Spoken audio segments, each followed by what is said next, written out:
Well, hello, Great Pumpkins. I am doing a film review for the first time in quite a while. I'll try and do more film reviews in the future. I'm kind of slacked off on it, admittedly. Even when I watch a film, I won't go and review it. So expect to see more in the future. So, with that said, I know you're wondering, Justin, Manos, baby, why are you reviewing this 90s movie with Charlie Sheen, Amanda Peet, and Gary Busey? I mean, Crimson Peak, I mean, who cares? Well, the funny story is, it's not that. It's actually a new movie that came out, and it's by the brilliant Benicio del Toro. It's starring Tom Hiddleston, Mia Wasikowska. Let's see. Let's...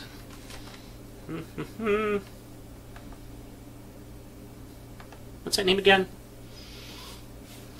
My name is Mia Wasikowska. Ah, thank you, Mia. I knew I could trust you. And Jessica Chastain. And let's see, it is a gothic romance to the 9th degree. Actually, it's a stunningly beautiful film. Which the story, without really spoiling anything, is essentially Mia plays Edith. Cushing, yes, which is probably not a coincidence. She plays Edith Cushing, who is a young woman in the Victorian age, specifically America, and she wants to be a writer. She wants to kind of stand up on her own, which is pretty friggin' radical at this point in history. And she has fairly good support from her rich father, and she meets this man who is very fascinating and very charming. He's Tom Hiddleston. He is Thomas, and Thomas is proposing this business proposition with her father. He's dubious about the whole thing, but she finds him fascinating and attractive and charming, so they start kind of hitting it off.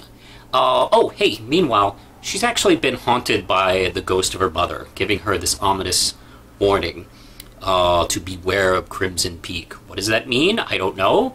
It's at least 80 years before the 1990s, so that won't happen. She can't see a Charlie Sheen movie yet. So she's confused by this whole thing. Until the day her father gets a message. He investigates Thomas because he just doesn't trust him. It's one of those things where you think, I don't like that guy, but I can't really put my finger on why. There's just something bugging me about him. So he has a private investigator look him up, and he's able to find stuff. I know, you could actually do that pre-internet age. It's amazing. And what he finds disturbs him. He doesn't really reveal, but he just tells him, I know your secret. And he tells him and his sister, by the way, that I need you to go. And I need you to break my daughter's heart and get out of here. Here's a check. Just go. Just get out of here. He does so, but the morning he's supposed to be leaving, someone murders her father. And she falls into his arms, and she goes and lives with him in England with him and his sister. That's where things get creepier, because there are ghosts there. They seem to be haunting her also with warnings and messages, and just this intense feeling of dread and danger that's coming upon, while she kind of digs into the mystery of what has she just stepped into. What a great film! This is that's as far as I'll go as far as the plot is concerned. I love this movie immensely. It's Del Toro's usual bit of just giving us a taste of the supernatural world without it being the entire movie, where human danger seems to be, you know, the main focus, but it's layered with this great bit of supernatural, and it's kind of in touch with the dead in a way that a lot of filmmakers don't. I mean, a lot of filmmakers would make the ghosts the entire thing and overdo the ghosts, and he never does that. He never ever overplays that hand, and it's done to a great degree. This film is beautiful. I mean, if you've ever seen any of his other films, Pan's Labyrinth, the Hellboy movies, blah blah blah. I mean, just whatever. You know, he knows how to make a beautiful. He knows how to shoot beautiful landscapes as well as old decrepit buildings. Particularly the building in Crimson Peak, the house actually. Actually, the film's beautiful in America. Then we get to this mansion, which is seen better days, and actually a lot like our potential villains, looks beautiful and wonderful when you first see them, and then you realize the decay that's on the inside.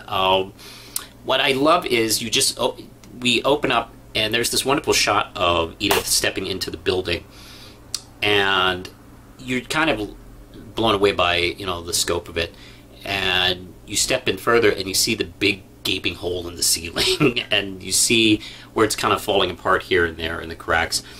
One of the things I initially loved was the ongoing shot of the hole has all these leaves falling through, and then eventually when it snows, there's snow.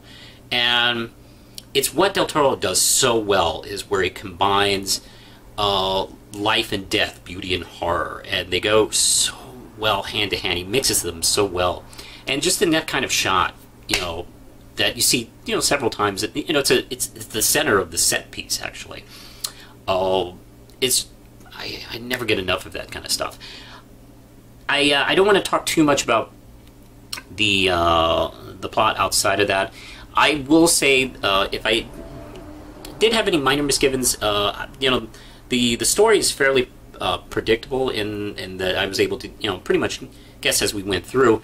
However, on the other side of that, the way the story naturally unfolds is just expertly done, and it's a story you want to see and feel like seeing, and you kind of just jump right in, and it really does take you to a different time and a different place, and that's what movies should do all the time. The acting, the whole cast is just great. Let's see, Hiddleston, Mia, Jessica Chastain, and also the supporting cast. There's a couple of familiar Del Toro faces in this cast as well. Boy, man, Hiddleston, I gotta say, there's a reason why he's so popular. He's got a great kind of old school film lead charisma that still has kind of this fresh, exciting, modern feel to it. And he just plays it off so well. I really enjoyed this film. I highly recommend it. It's a good creepy ghost film, ghost gothic romance thingy. Perfect for the Halloween season. I highly recommend this film. I'm going to give it 5 ramp chips. Go see it, and if you have any thing you want to ask me as far as what's coming up in the future, just leave me a comment. If you've seen the film, leave a comment. You can also do me a favor, like and subscribe to this if you don't already. And I have links below from where you can support my comic books, my wife's Patreon as well, and I have Twitter as well. So I think that's it for now. Until next time, push the button, Lindsay.